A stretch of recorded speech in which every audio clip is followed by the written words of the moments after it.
Hey everyone, welcome back to my channel. Today, we're going to dive into an interesting topic. Why do we need sleep?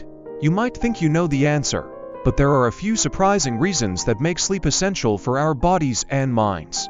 First up, sleep is actually the most effective way to reset your brain. Interestingly, scientists have found that our brain cells shrink in size during sleep, creating little gaps in between them. It's almost like they're washing themselves with fluid while we snooze. Next, did you know that sleep is crucial for our immune systems?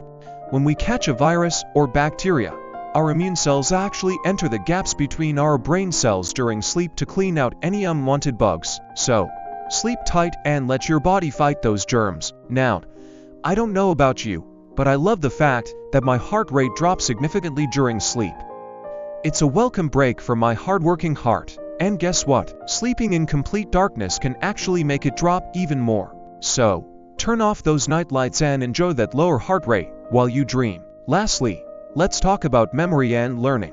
When we learn something new or study for an exam, certain molecules on our nerve cells actually stick together like glue. But when we sleep, these sticky molecules separate again. That's why we often wake up feeling refreshed and ready to tackle the day after a good night's sleep. Sleep really helps solidify our memories. So there you have it, some surprising reasons why sleep is absolutely essential for our bodies and minds. Thanks for tuning in. If you enjoyed this video and want to learn more fascinating facts about health and wellness, be sure to hit that like button and subscribe to my channel. Until next time, take care of yourselves and get plenty of rest.